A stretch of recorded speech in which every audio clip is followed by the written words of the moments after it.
This segment is simply part of a much larger initiative that we're involved in here in public television and FiOS on all of our platforms called Right from the Start NJ. It's a public awareness campaign that tries to focus on the issues that matter, the challenges, the opportunities for infants and toddlers. And we are pleased to welcome as part of that series, Kaitlin Mulcahy, Associate Director of the Center for Autism and Early Childhood Mental Health, Montclair State University, a great university. Yes. Happens to be my alma mater, Oh, great place. So this Right from the Start NJ campaign, you were part of a forum with 8 professionals in the field. What was the biggest takeaway for you? We did 3 half hours. By the way, go on our website, Right from the Start NJ, you can see excerpts from it. What was your biggest takeaway? Because I thought, oh, we can have enough to talk about. That's an hour and a half. Yeah, no, the biggest takeaway was that we didn't have enough time to talk about all of the ways that this campaign can impact our society. Like? So when we talk about infants and toddlers, we talk about prenatal, parenting, we hit everything: economics, politics, workforce, how we are as a society. We actually, education, health, it is the start of who we all become. So it's almost like you can never have enough time to talk about it. Why don't we, as a society, talk about infants and toddlers and prenatal care more? I think, unfortunately, our paradigm has been towards intervention down the line. What does that mean? So intervening Wait till when there's a problem later? Right, intervening in problems rather than promoting health. And you can look at lots of politics to see that that's how our paradigm has been. I think we have an opportunity now to shift. Paradigm meaning our model, our worldview, the way we choose to deal with things. I think we have an opportunity now to shift and understand that that is not only expensive, it's too late. We need to think about early intervention as early as we can. Define it. Early intervention for what and with whom? For families at the beginning.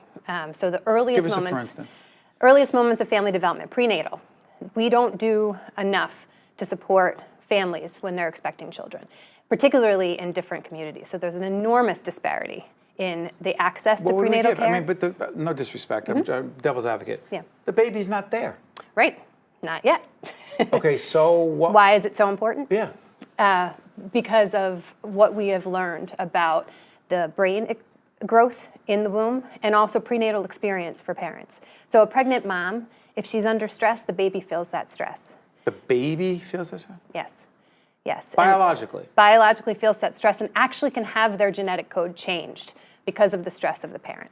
Therefore, we have to start that early, supporting our young families so that they can get a better start in life. The amount of research that's been done on how important early intervention is to prevent issues down the line, like special education, juvenile delinquency, promoting graduation in high school, all of that can be linked to the first 3 to 5 years of life. So it's interesting when someone, and I know there are studies that back this up, and we did talk about it in our forum, Right from the Start NJ forum. But what struck me is someone says, well, you know, say it costs check on this number, between $30,000 and $40,000 a year to house someone in a correctional facility. Right. Well, you don't have a choice.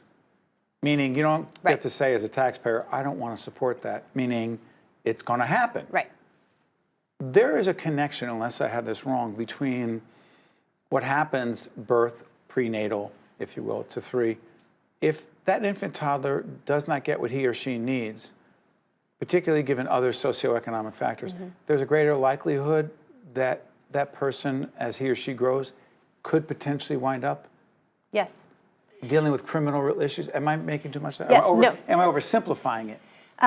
No, I think we have to speak quite clearly, and you can do a linear watch from what happens in the earliest years to what happens later. And typically it has to do with educational outcomes. And then from there, we know that if you don't have strong education, you're not going to get a job. When you don't have a job, you don't have economic opportunity, and you look for other adaptive strategies, oftentimes, that might take you to a criminal behavior.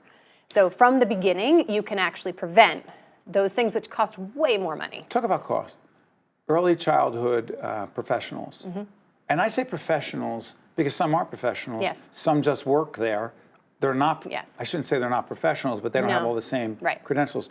How well trained are they, and how consistent is that training? Right, it's not consistent.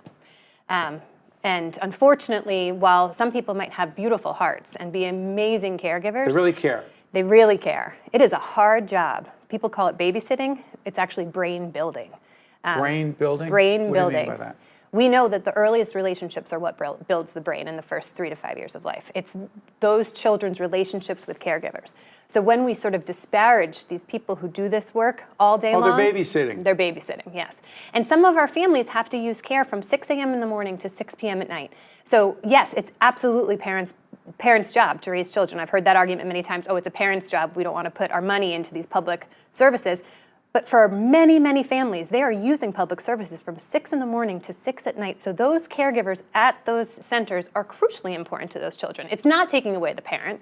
It's saying we've got to bring everybody in. It actually literally does take a village. That is not a saying. That is not a political statement. That is truth. That is fact. Anybody who has a family knows that regardless of socioeconomic status, you need your people. You need your people around you. Sorry for interrupting. What is it, Kaitlin, that what should we be doing as a society, whether in terms of public policy or actions in other ways, to raise the standards for those who are caring for the most vulnerable, infants and toddlers? Yes, I think initially it needs to go with raising their wages. It's very difficult to ask those people who work in that field to go to school to get more education when they don't have a living wage to go to their jobs.